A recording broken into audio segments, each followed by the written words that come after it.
बिस्मिल्लाहिर्रहमानिर्रहीम। अस्सलाम वालेकुम। आज 25 अगस्त बरोज़ मंगल हम बात करेंगे तोशाखाना रेफरेंस के हवाले से। हम बात करेंगे नवाज़ शरीफ को इश्तिहारी डिक्लेयर करवाए जाने की कार्रवाई आज होनी थी। उसके साथ हम जिक्र करेंगे अरस्तु PMLN नून लीग के जो अरस्तु हैं एहसन इकबाल, वो आज एहतसाब अदालत में पेश हुए हैं। वहाँ पर उन्होंने क्या ड्रामेबाजी की है और किस तरह से उनकी ड्रामेबाजी उनके गले पड़ गई है, वो भी मैं आपके साथ शेयर करूँगा। और आखिर पर हम बात करेंगे कि 3 लोग हैं जो नवाज़ शरीफ को बैरून मुल्क भिजवाने में एक दूसरे को जिन्होंने टफ़ टाइम दिया हुआ है। एक तरफ वफाकी वज़ीर हैं फवाद चौधरी, दूसरी तरफ डॉक्टर यास्मीन राशिद हैं और तीसरी तरफ नैब है। और ये तीनों वो वफाकी हुकूमत पर ब्लेम करते हैं, वो पंजाब हुकूमत पर ब्लेम करते हैं और पंजाब हुकूमत नैब पर चली जाती है। ये हालात हैं और मैं समझता हूँ कि इमरान खान के साथ इससे बढ़कर और ज़्यादती क्या हो सकती है कि अपने वज़रा इसमें मुलव्वस हैं और वो बजाय इसके कि वो अपनी गलती को माने, वो आज भी डीठ बनकर अपने उस नुक्ता पर खड़े हैं। और पूरी कौम को और पूरी दुनिया कह रही है कि ये झूठी और जाली मेडिकल रिपोर्ट्स थी, लेकिन उनको नज़र नहीं आती। इसके ऊपर भी हम डिटेल में बात करेंगे। पहले हम देख लेते हैं तोशाखाना रेफरेंस। तोशाखाना रेफरेंस में जो मरकज़ी मुलज़मान है, ये 5 मुलज़मान थे, जिसमें आसिफ जरदारी हैं, नवाज़ शरीफ हैं, आसिफ अनवर मजीद हैं, अब्दुल गनी मजीद है और यूसुफ रज़ा गिलानी है। एलिगेशन ये है कि 2008 में जब वज़ीर आज़म थे यूसुफ रज़ा गिलानी, उन्होंने शफ़क़त करते हुए जो तोशाखाना की गाड़ियाँ थी जो पाकिस्तान की स्टेट को तोहफ़तन मिलती हैं मुख्तलिफ़ ममालिक की तरफ से या मुख्तलिफ़ ममालिक के हेड्स की तरफ से, वो गाड़ियाँ 15% पर जो उसकी टोटल रकम थी उसके 15% पर दी जाती हैं नवाज़ शरीफ को। ये 3 गाड़ियाँ थी और वो जो 15% पैसे हैं वो भी नवाज़ शरीफ ख़ुद नहीं देते, वो आसिफ जरदारी ओमनी ग्रुप के जो जाली अकाउंट्स है उसमें से ट्रांसफ़र करवाते हैं। और इसी तरीके से 2 गाड़ियाँ हैं जो आसिफ जरदारी को मिली थी और वो उन्होंने तोशाखाना में जमा ही नहीं करवाई थी और वो डायरेक्टली इस्तेमाल कर रहे थे और आज तक उनके इस्तेमाल में है। इस रेफरेंस में फ़र्द जुर्म की कार्रवाई होनी है और मुलज़िम लास्ट डेट पर पेश हुए थे 17 अगस्त को आसिफ जरदारी भी अदालत में पेश हुए थे। नवाज़ शरीफ के हवाले से इश्तिहारी डिक्लेयर करवाए जाने की कार्रवाई पेंडिंग थी। उस दिन जो बैरिस्टर जहांगीर जदौन साहब थे, उन्होंने कहा था कि मुझे थोड़ा सा टाइम चाहिए। हमने इस्लामाबाद हाई कोर्ट में इस कार्रवाई को चैलेंज किया है। अदालत ने 25 अगस्त की डेट मुकर्रर की थी जज असगर अली ने, और उन्होंने कहा था कि आप इस्लामाबाद हाई कोर्ट से जो अपने मामलात को देखने हैं वो करवा लें और उसके बाद फिर हम इश्तिहारी डिक्लेयर किए जाने की कार्रवाई को आगे लेकर चलेंगे। वहाँ पर इस्लामाबाद हाई कोर्ट में उनकी पिटीशन सुनी जाती है। उनसे ये कहा जाता है कि आपने जो 2 अपीलें थी उसमें आपकी ज़मानत ख़त्म हो चुकी है, आप हमें कोई ऐसा रिकॉर्ड दे दें, अपनी कोई रिटर्न हमें तहरीरी जवाब दे दें जिसमें आप हमें ये बता दें कि आप इस वक्त भी ज़मानत पर हैं। जिसके लिए 3-4 दिन का टाइम लिया था जहांगीर जदौन साहब ने। जब इस केस के ऊपर हेयरिंग होती है तो वो बजाय इसके केस को फेस करते, क्योंकि वो झूठे थे, उनकी दरख्वास्त झूठी थी, नवाज़ शरीफ का मौक़िफ़ झूठा था, उन्होंने वो दरख्वास्त वापस ले ली थी और जो इश्तिहारी डिक्लेयर करवाए जाने की कार्रवाई थी वो अपनी जगह बहाल रही।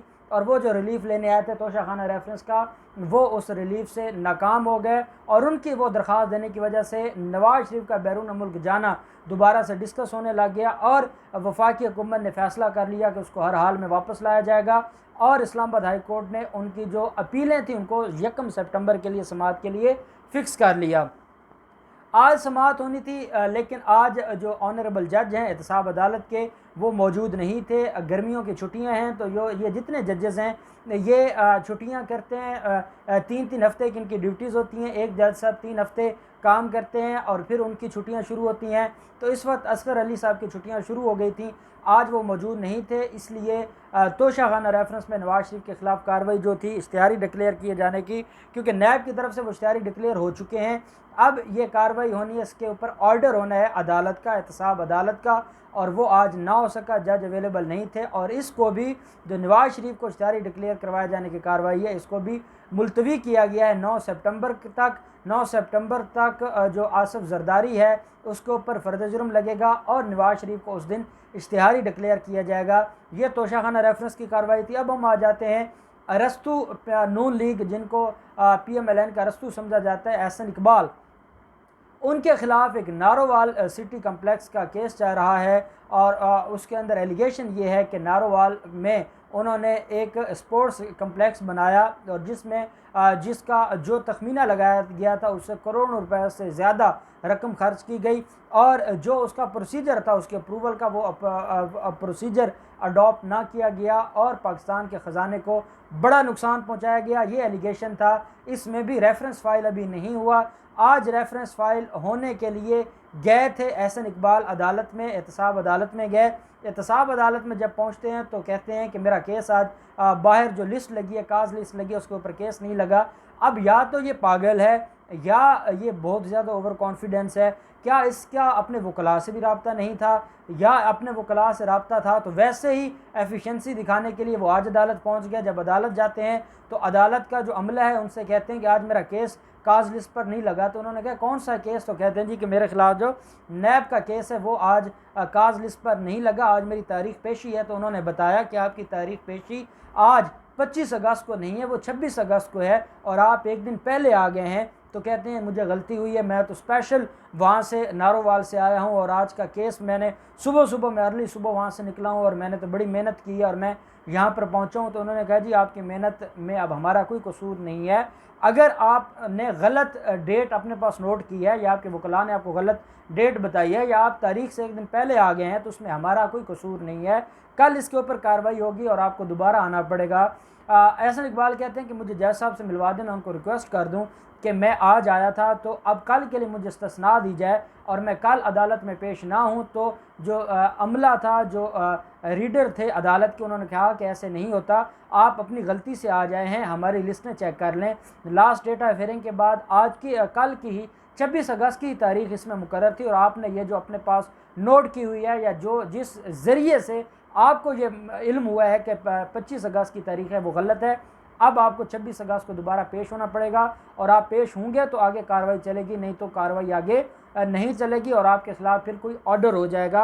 और साथ ये कहा कि नैब ने रेफरेंस फाइल करना है तो ये कार्रवाई कल ही पता चलेगा कि नैब अब इसमें मज़ीद क्या करता है।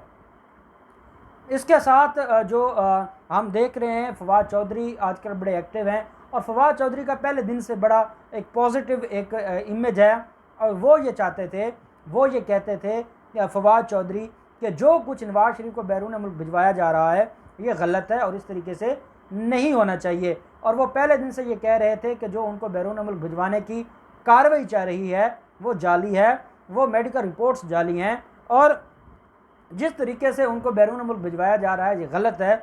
वो पहले दिन से इन चीज़ों के ऊपर क्लियर थे। अब इशू किसको था? शेख रशीद को बहुत ज़्यादा इशू था। शेख रशीद इस सारे मामले के ऊपर बोलते रहे, उन्होंने बारहा बात भी की, उन्होंने इसका तज़किरा भी किया। कैबिनेट के इजलासेस में भी जब ये जिक्र आता है, जब उनको बैरून मुल्क भिजवाए जाने की बात होती है तो सबसे पहले अगर कोई हाथ खड़ा करने वाले थे तो वो शेख रशीद थे और शेख रशीद ये चाहते थे कि वो बैरून मुल्क चले जाएं। अब जब से उन्होंने वापस आने की बात हो रही है तो अब शेख रशीद ही हैं जो कह रहे हैं कि उनको वापस लाना मुश्किल है और अब वो चले गए हैं और वो शायद वापस ना आए। अब ये सारे के सारे मामलात आपके सामने हैं। अब हम देखते हैं कि फवाद चौधरी ने कहा कि यास्मीन राशिद ने ये जाली रिपोर्ट्स बनवाई हैं और उनके खिलाफ इंक्वायरी होनी चाहिए। और यास्मीन राशिद के ख़िलाफ़ आपको याद होगा हमने बहुत पहले बता दिया था कि ये कार्रवाई होगी और उसके ख़िलाफ़ इंक्वायरी होनी चाहिए और उसको पकड़ना चाहिए कि वो जो कुछ उन्होंने किया है, जिस तरीके से उन्होंने जो अपना एक पुराना माजी में उनका एक तल्लक रहा है शरीफ ख़ानदान के साथ, उसका हक़ अदा किया है और राजा बशारत और इन्होंने मिलकर वो मेडिकल रिपोर्ट्स जाली तैयार की हैं जिसकी बुनियाद पर नवाज शरीफ को बैरून मुल्क जाने का रिलीफ दिया गया। ये सारी बातें तो अब क्लियर थी। अब इसमें एक और बात आ गई। यास्मीन राशिद कहती हैं कि फवाद चौधरी उनको, वो ना डॉक्टर है ना उनको किसी बात का पता है, तो वो कैसे कह सकते हैं कि मैंने गलत या जाली रिपोर्ट्स बनवाई, तो वो डॉक्टर ही नहीं है, वो ऐसे बात उनको नहीं करनी चाहिए। फवाद चौधरी आगे से कहते हैं कि यास्मीन राशिद गायनाकोलॉजिस्ट हैं और मुझे नहीं लगता कि नवाज शरीफ को कोई ऐसी प्रॉब्लम थी, और अगर कोई ऐसी प्रॉब्लम होती तो तब यास्मीन राशिद की जो एक ओपिनियन थी, मेडिकल ओपिनियन, हम उसको एक्सेप्ट करते। जब उनको ये मसला ही नहीं था, उनका मसला कुछ और था, तो यास्मीन राशिद कैसे उसके ऊपर अपनी ओपिनियन दे सकती हैं कि वो जाली रिपोर्ट्स नहीं थी, वो रिपोर्ट ठीक थी। साथ यास्मीन राशिद ने यह भी कहा था कि नैब ने उनके खून के टेस्ट लिए थे, खून के नमूने लिए थे। नैब से पूछा जाना चाहिए कि नैब ने किन लिबार्टीज़ से चेक करवाया था। नैब ये कहता है कि हमने कोई नमूना नहीं लिया। हमारे जितने भी ज़ेर तफ्तीश मुल्ज़मान होते हैं उनका चेकअप और उनकी जो मेडिकल है वो पंजाब हुकूमत के डॉक्टर्स करते हैं। पंजाब हुकूमत के डॉक्टर्स पर मुश्तमिल वो एक मेडिकल बोर्ड बनाया गया था, उन्होंने ये सारे मामलात को देखा है, हमारा इसमें कोई कसूर नहीं है। अब जब इनको नज़र आने लग गया है कि अब या यास्मीन राशिद के गले पड़ेगा या नैब के गले पड़ेगा, और अब वो खौफजदा हैं और वो दोनों एक दूसरे के ऊपर ब्लेम कर रहे हैं, मैं समझता हूँ कि अब इनके खिलाफ इंक्वायरी होनी चाहिए। और हर वो शख्स जिसने नवाज शरीफ को फैसिलिटेट किया है, चाहे वो कोई वफाकी वज़ीर है, चाहे वो किसी भी ओहदे पर बैठा है, उसके खिलाफ कार्रवाई होनी चाहिए और उसको अब छूट नहीं मिलनी चाहिए और उनको एक तरह से ऐसा उनको सज़ा मिलनी चाहिए कि कल कोई भी इमरान खान को या वफाकी हुकूमत को इस तरह धोखा ना दे या अदालतों को धोखा ना दे। अब देखते हैं कि इन केसेस में क्या डेवलपमेंट होती है। जो भी डेवलपमेंट होगी हम आपके साथ शेयर करते रहेंगे। अल्लाह पाक पाकिस्तान कामयाब नासिर हो। बहुत शुक्रिया। अल्लाह हाफिज़। पाकिस्तान जिंदाबाद।